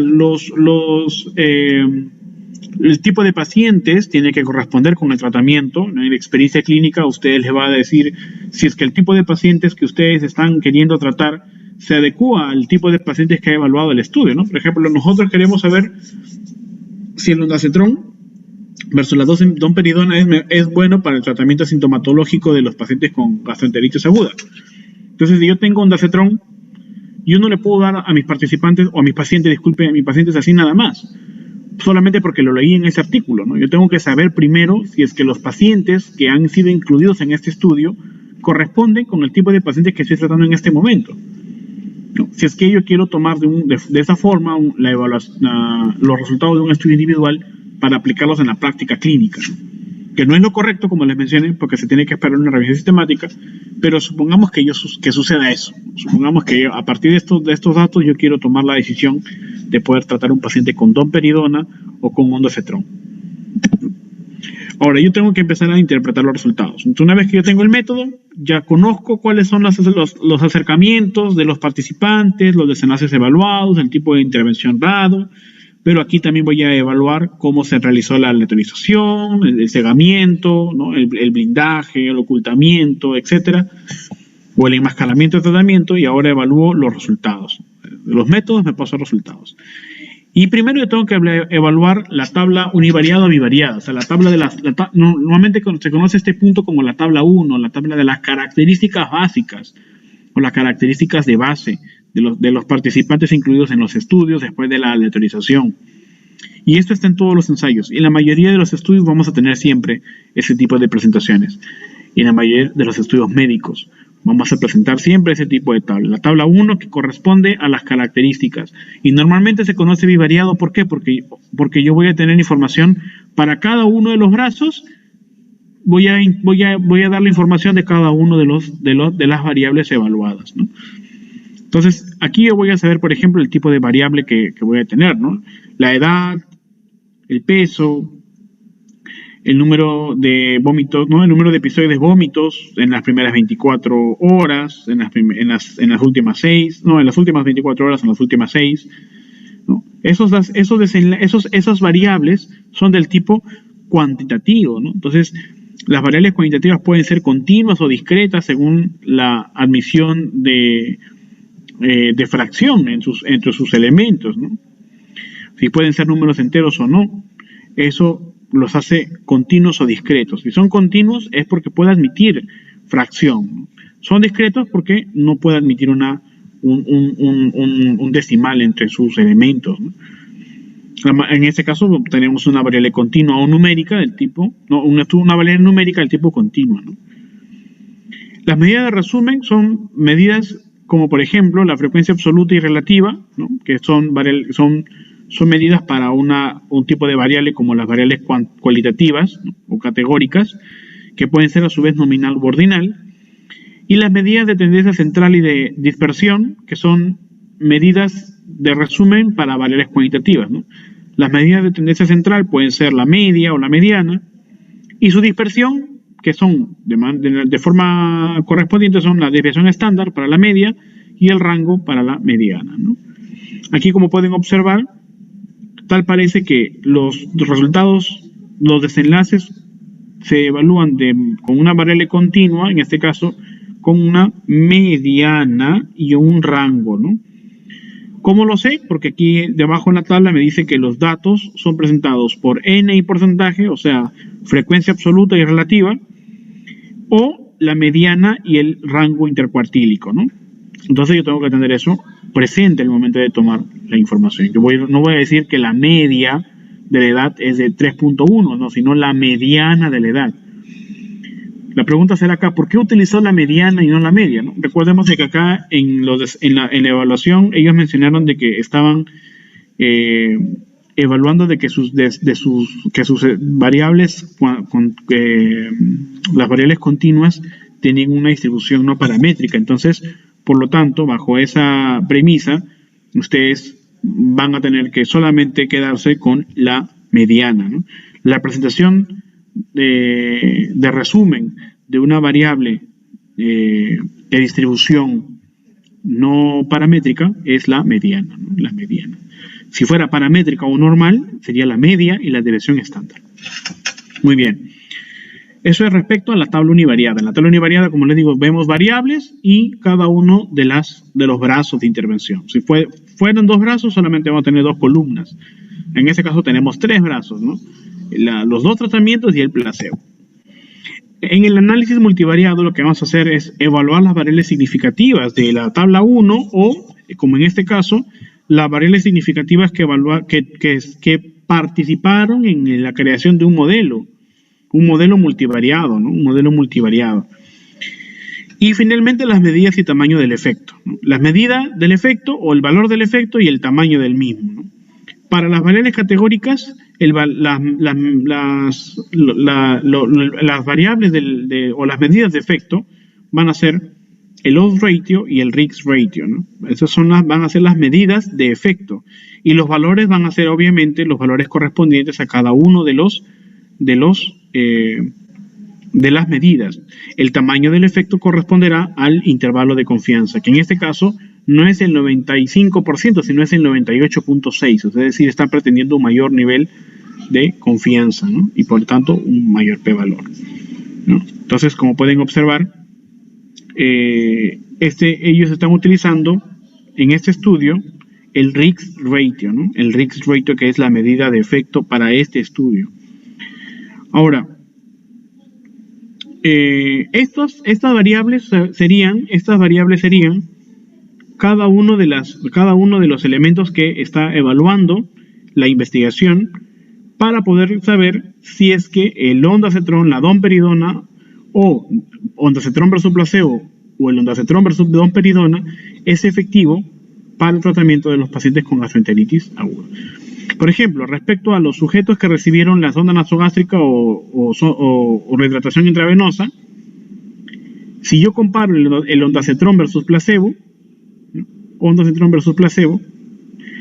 el Rix ratio es de 0.41, es decir, es probable que si yo doy ondansetron, ¿no?, tenga menos pacientes que van a recibir sonda nasogástrica o rehidratación intravenosa comparados con placebo. Si yo lo comparo el ondansetron versus domperidona, es 0.47, ¿no? Es decir, también hay menor probabilidad de que yo tenga sujetos que reciban sonda nasogástrica o rehidratación oral si reciben si reciben ondansetron, si lo comparo con domperidona. Y de esta forma yo puedo ir evaluando otros desenlaces aquí que se encuentran aquí, ¿no? Y los voy a ir tomando de manera individual o los puedo generar, como pueden observar acá, de manera ajustada en un modelo, ¿no? Obviamente acá pareciera que los datos son solamente individuales. Entonces yo tengo que tener en cuenta la evaluación general de todo el ensayo y luego tomar en cuenta si es que el modelo que está utilizando acá son modelos ajustados. Que en este caso el estudio ya ha mencionado que no ha hecho ajuste de variables, ¿no? Bueno, y que no necesitaría, ¿no? Porque, por ejemplo, este desenlace solamente es uno, ¿no? Y son desenlaces individuales. Entonces, ¿cómo yo lo podría interpretar? De forma individual, ¿no? O sea, si yo quiero saber si los pacientes pueden recibir sonda nasogástrica o rehidratación intravenosa, si recibieron ondansetron o domperidona, yo observo aquí que si tú a un paciente con gastroenteritis aguda le das ondansetron en lugar de domperidona, va a tener menor probabilidad de que reciba sonda nasogástrica o rehidratación intravenosa, ¿no? Esa es la interpretación, ¿no? Y es altamente significativa, ¿no? Entonces, por lo tanto, esto es bueno, ¿no? Por ejemplo, acá hay otro dato, ¿no? Los participantes que requirieron admisión hospitalaria, ¿no? Entonces, por ejemplo, aquí, como pueden observar, no hay una asociación en que el ondansetron, no hay una asociación en que el ondansetron pueda reducir la admisión hospitalaria en los pacientes con gastroenteritis aguda que llegaron por emergencia, ¿no? O sea, es muy probable entonces que los pacientes que con gastroenteritis aguda, si le das ondansetron en lugar de darle domperidona, te asegura eso que los pacientes que llegaron por emergencia pasen luego hospitalización. No te asegura, ¿no? No te asegura. O sea, probablemente puedas evitar complicaciones o evitar mayor sintomatología, pero no te asegura que los pacientes no queden hospitalizados. Es decir, no resuelve el problema, ¿no? No resuelve el problema de base. Y es que en realidad eso es coherente con la clínica porque solamente es un tratamiento sintomatológico nada más, ¿no? En el análisis inferencial vamos a ver, por ejemplo, yo puedo evaluar primero, ¿no? de manera univariada la prevalencia, ¿no? Por ejemplo, aquí venía lo que había mencionado hace un momento del inicio de la clase cuando hablamos sobre la tabla tetracórica, ¿no? En los sujetos expuestos y no expuestos y los pacientes enfermos y no enfermos, ¿no? A, B, C y D. Los pacientes, ¿quiénes son los A? Son los individuos con la enfermedad prevalente y con el factor presente, ¿no? O sea, que tienen la enfermedad y que tienen el factor. Los de B, obviamente, son los que no tienen enfermedad, pero que tienen el factor. Y así, igualmente con los C, son los individuos que tienen la enfermedad, pero que no tienen el factor. Y los D son los individuos que no tienen la enfermedad y que tampoco tienen el factor. Entonces, esto es importantísimo cuando yo quiero evaluar los diferentes diseños. Ya lo habíamos visto al inicio de la clase, ¿no? Pero no habíamos visto de dónde nace los ratios, y aquí viene la explicación. Miren, yo les mencionaba a mis alumnos, siempre les he preguntado, y ahora les pregunto a ustedes, ¿qué entendieron siempre por odds ratio? Todo el mundo dice, el OR, o el odds ratio, pero nunca se preguntan por qué significa, ¿no? El odds ratio es solamente una razón de odds. Pero ¿cuáles son los odds? Los odds son las probabilidades de tener un evento, ¿no? Anteriormente en los juegos de azar, un odds vendría a ser la probabilidad de tener, por ejemplo, si yo lanzo una moneda tiene dos caras, cara y sello, ¿no? Si yo lanzo una moneda, el odds de que me salga cara es la probabilidad de que me salga cara sobre que no me salga, ¿no? ¿Cuántas probabilidades hay que no me salga cara? 2, que me salga cara o sello. Entonces, si me sale cara, me puede salir una vez sobre 2 oportunidades que yo tengo, que me pueda salir cara o que no me pueda salir cara. Es decir, 1 sobre 2, ¿no? Entonces, si yo quiero saber si una moneda, cuánta es la probabilidad que me salga cara, tiro la moneda y solamente tengo el 50% de que me pueda salir cara o que me pueda salir sello. En un dado, ¿no? Un dado tiene 6 caras, ¿no? La probabilidad de que me salga 1, cuando yo tiro el dado, es 1 sobre la probabilidad que no me salga, que es 6, ¿no? Porque tiene 6 caras. Entonces, si yo tiro el dado, es 1 sobre 6 de que me pueda salir 1. O si yo tiro el 2, igualmente es 2 sobre 6, ¿no? Igualmente, así. Ese es un odds. Odds es la probabilidad o la razón de que puedas tener el evento sobre no tenerlo. En este caso, si yo estoy hablando de pacientes que están expuestos y no a un factor sobre que puedan tener o no la enfermedad, la razón del odds es la razón de los casos sobre la razón de los controles, ¿no? Es la odds de los casos sobre la odds de los controles. Entonces, los casos, ¿quiénes son los casos? Los que tienen la enfermedad. Pero también hay pacientes que tienen la enfermedad y que a su vez pueden estar expuestos o no.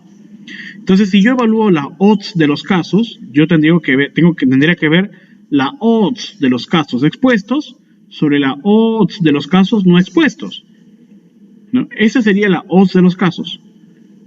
Odds de los casos expuestos sobre la odds de los casos no expuestos. Si yo lo evalúo así, de esa forma, la odds de los casos expuestos es casos expuestos sobre el total de casos, que sería A sobre A más C. A sobre A más C. Y la odds de los casos no expuestos vendría a ser los casos no expuestos sobre el total de casos, que es igual a C sobre A más C, ¿no? C sobre A más C. Esa es la odds de los casos expuestos sobre la odds de los casos no expuestos, ¿no? A ver, recuerden, ¿eh? Odds de los casos son casos expuestos sobre casos no expuestos. Es A sobre A más C sobre C sobre A más C. Si yo quiero evaluar la odds de los casos, yo me quedo con A sobre C. Eso sería la odds de los casos. Y lo mismo sucedería con la odds de los controles, ¿no? La odds de los controles serían la odds de los controles expuestos sobre la odds de los controles no expuestos. Y este resultado de la odds de los controles es B sobre B más D sobre D sobre B más D, que en resumen es B sobre D.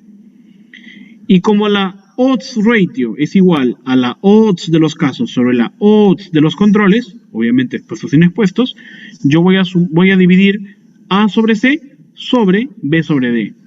Si yo divido esto, me queda finalmente A por D sobre B por C. Y es por eso que en posgrado o incluso en pregrado muchas veces nos dicen, ¿cómo calculo el odds ratio? Ojo, ¿cómo calculo el odds ratio? Pongo mi tabla tetracórica y calculo A por D sobre B por C. Y todo el mundo pensaría entonces que la fórmula del odds ratio es A por D sobre B por C. Pero eso no es la fórmula, ese es el cálculo, que es diferente. ¿Cómo calculas el odds ratio? Pues el cálculo es solamente multiplicando A por D sobre B por C. ¿Pero qué significa? Recuerden, ¿qué significa el odds ratio? La odds de los casos, expuestos y no expuestos, sobre la odds de los controles, expuestos y no expuestos. A sobre C sobre B sobre D, que es igual a por D sobre B por C. Y es toda esta fórmula. Entonces, tenemos que recordar de dónde sale el odds ratio y entenderlo para poder saber que el odds ratio evalúa, o en este caso entiende, la probabilidad de tener un evento sobre no tenerla. A diferencia del riesgo relativo, ¿no? En el riesgo relativo, lo que yo voy a hacer es evaluar la incidencia de tener, no en este caso, la incidencia del evento en los expuestos sobre la incidencia del evento en los no expuestos. ¿Quiénes son los expuestos con la enfermedad? ¿Quiénes son los que tengan con la enfermedad? A. Entonces va arriba, ¿no? La incidencia de la enfermedad A sobre los pacientes que están expuestos. ¿Quiénes son los que están expuestos? Todo A más B, ¿no? Entonces si yo pongo A sobre A más B. ¿Quiénes tienen la enfermedad y no están expuestos? Los que tienen la enfermedad son C, pero que no están expuestos. C más D. Entonces, la incidencia de la enfermedad en expuestos sobre no expuestos sería A sobre A más B sobre C más D. Esa es otra fórmula que se conoce como riesgo relativo. Ahora, ¿cómo evalúa el tamaño del efecto? Y aquí nos vamos a quedar. Vamos a evaluarlo de esta forma, porque ya son las 11, son las 9:30, ¿no? Ya no se nos pasado de 9:30. ¿Cómo evalúo el odds ratio? De esta forma, miren, el tamaño del efecto de un efecto cualquiera, ya sea odds ratio o risk ratio, se evalúa aquí. El odds ratio, por ejemplo, voy a ponerlo aquí. No, yo no tengo voy a ponerle aquí, vamos a ver, ojalá que sea mi pantalla, ¿ya? Creo que no puedo editarlo. Sí puedo editarlo. No puedo editarlo, a ver. No sé por qué no. Sí puedo ver. Disculpen, voy a ver. Quiero poner como no es mi computadora, no sé cómo manejarlo. Ya. Voy a explicar primero aquí esa gráfica y luego les voy a poner la pantalla, ¿ya? La pizarra. Bien. Miren, por ejemplo, vamos a asumir que yo tengo un odds ratio. Tengo que ponerlo a esta pantallita, disculpen.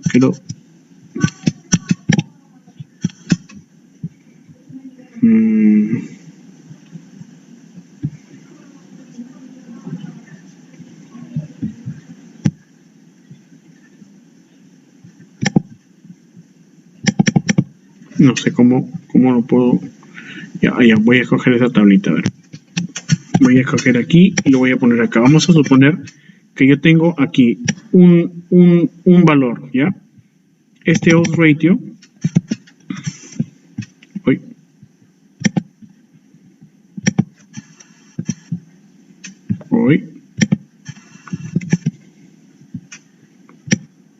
Este odds ratio, un OR, en este caso es un OR de 2.7 con un intervalo de confianza 95% de 1.2 hasta 11. Este es un odds ratio para aquí, ¿ya? Vamos a ver otro odds ratio que sería estos dos nada más vamos a evaluarlo, ¿ya? Acá tengo otro odds ratio que sería de 3.3 con un intervalo de confianza de 0.7 hasta 9. Listo. Vamos a verlo así. Vamos a calcular solamente estos dos. Fíjense en el amarillo y en el rojo. Vamos a evaluar el primero. Una cosa es el odds ratio. Una cosa es el odds ratio, que es el efecto, y otra cosa es el intervalo de confianza, que es el tamaño del efecto. O sea, ¿cuánta longitud tiene el tamaño del efecto? ¿Qué tan extenso es? ¿O en cuánto se pasea el verdadero valor del tamaño del efecto sobre el tamaño del efecto? El intervalo de confianza determina el tamaño, la amplitud del efecto. Entonces vamos a suponer... No sé quién escribió. Voy a leerlo, Luis Fernando, voy a leer un ratito al final del estudio, ¿ya? Un ratito. Voy a terminar de explicar para poder terminar la clase ahorita. Ya vamos a terminar con este. Explico esto y terminamos la clase. Bien. Les comento entonces. Tenemos dos efectos. Un odds ratio de 2.7 y un odds ratio de 3.3. Ambos odds ratio, si fuera risk ratio sería la misma interpretación, ¿ok? Pero en este caso, ambos odds ratio son significativos. ¿Por qué son significativos? No, disculpen, uno de ellos solamente es significativo, el otro no es significativo. ¿Por qué? El odds ratio 2.7 es significativo porque el intervalo de confianza es significativo. ¿Qué significa eso? Miren, dense cuenta que el odds ratio es mayor a 1 para empezar. Cuando es mayor a 1 hay asociación. Este término que yo había puesto aquí, voy a quitarlo, no me gusta esto. Este de acá, vamos a quitarlo así. Asociación.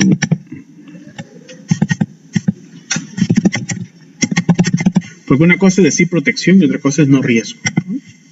Vamos a quedarnos con el término no riesgo.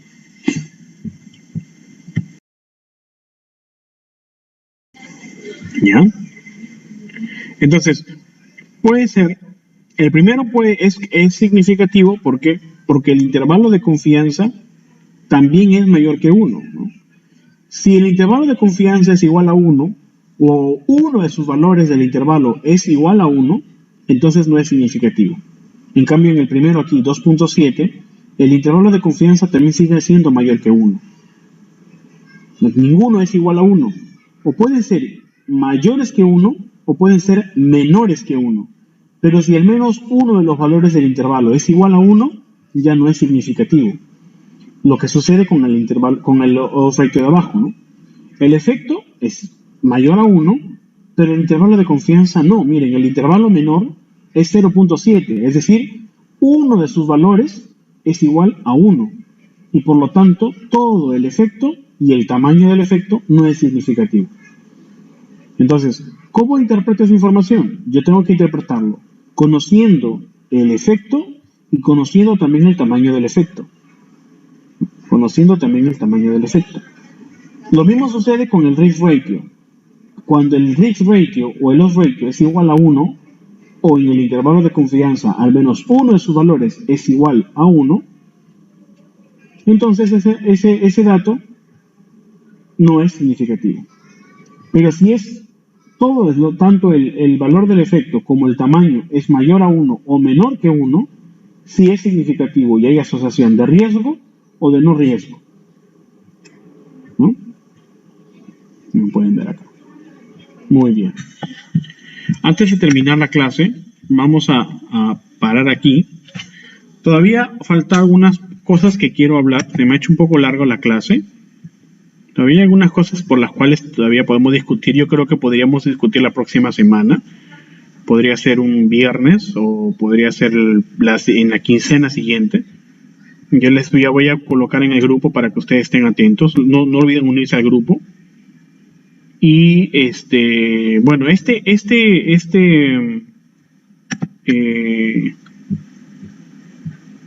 tema de hoy, esto es uno de los temas que yo presenté o que estoy presentando en el curso de investigación clínica y redacción científica.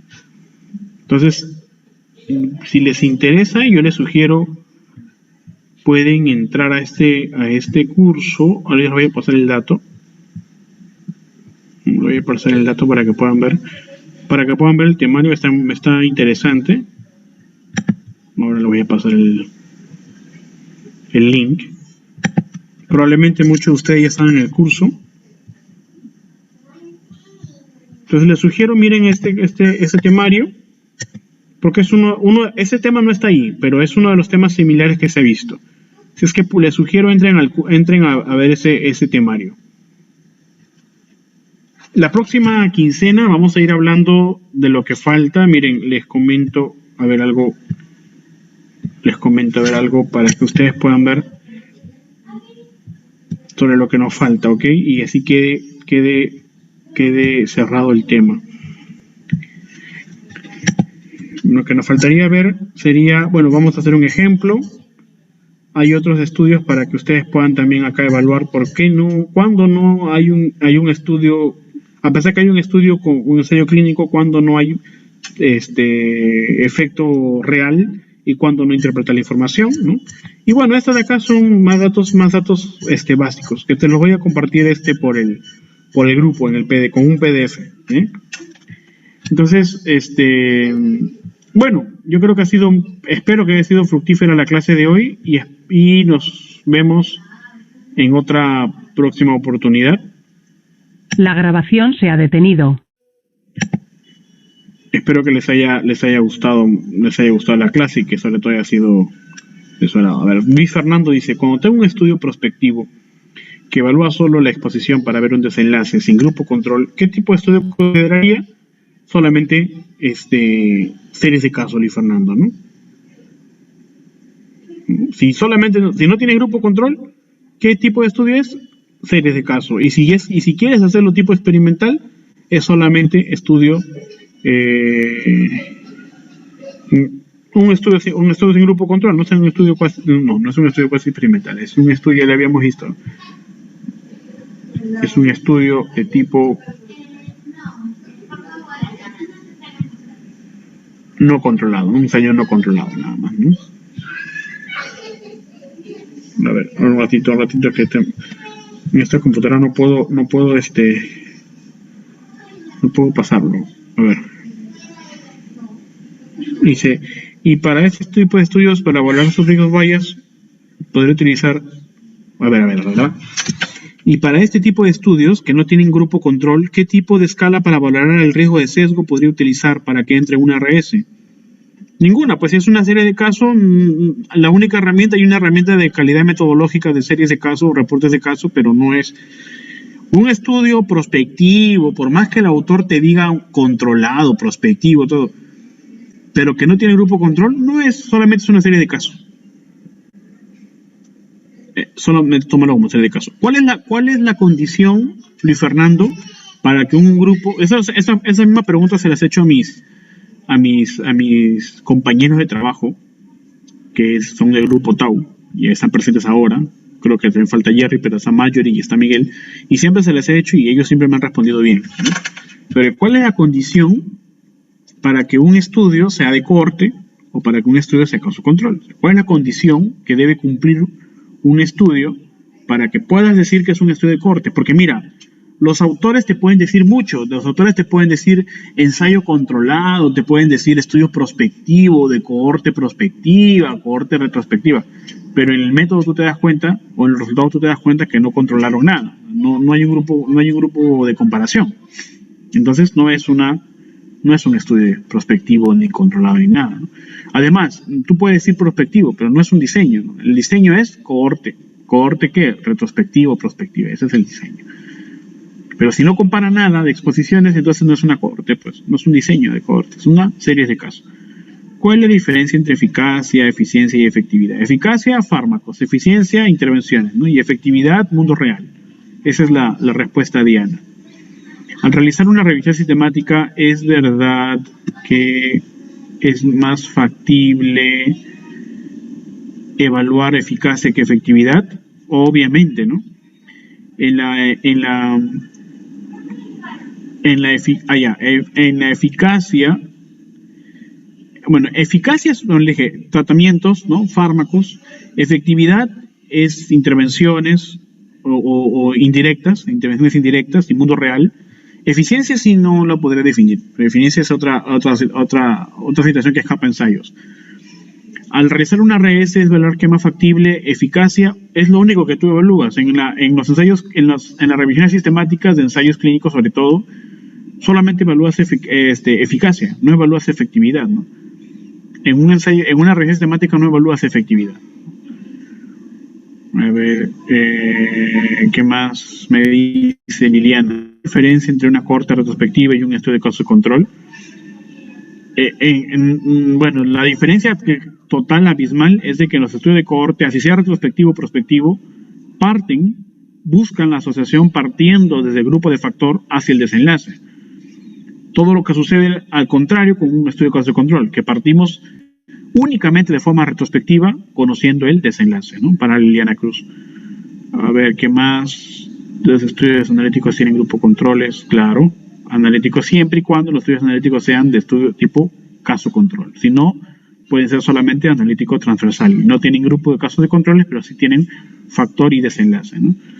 José Ignacio dice, ¿qué pasa si el OR es 0.9 o 1.1? Está en el límite, ¿significa que no es estadísticamente significativo? Sí lo es.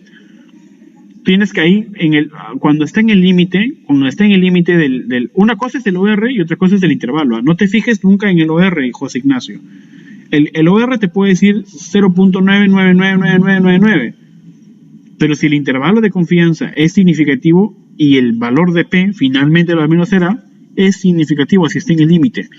Claro que tienes que tener en cuenta ahí otra cosa, el tamaño de la muestra, ¿no? Si es un tamaño de muestra pequeño y el nivel de significancia es límite, entonces tienes que tener muy en cuenta que si disminuyes un poco más el tamaño, ya no va a ser significativo. Y que si lo aumentas de forma abismal, también puede cambiar el valor del efecto o quizás no sea significativo todavía, ¿no? Entonces tienes que ver ahí muchas cosas, ¿no?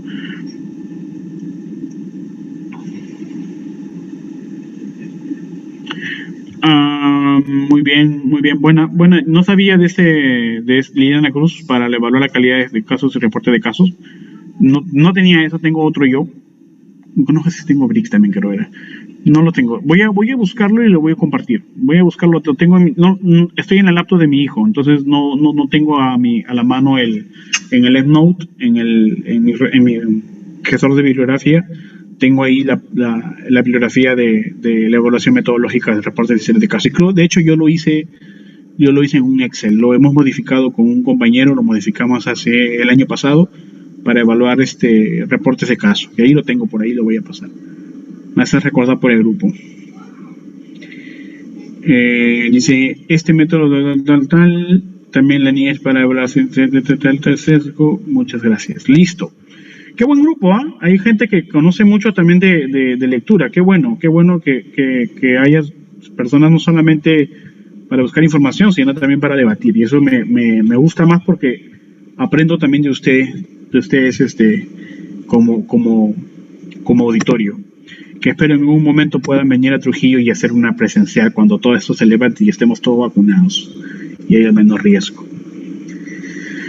Bien, muchísimas gracias. Gracias por haber participado, y espero que participen también en las siguientes. Yo voy a tratar de hacer lo posible para poder darme un tiempito y tener una nueva clase. La mayor parte de las cosas que voy a hacer van a ser siempre basadas en lectura crítica, análisis de la evidencia. Entonces, no se despeguen. Por ahí estamos trabajando mucho con Marjorie, con Miguel Cabanillas, con Marjorie Hilario, Miguel Cabanillas y Jerry Benítez, que trabajan de la mano conmigo en el grupo Tau, y que vamos a sacar ya varios artículos que espero ya estén publicados este año.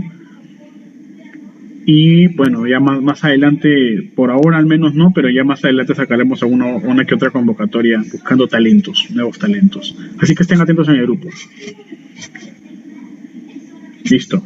Nos vemos la otra semana. Nos vemos. Un abrazo.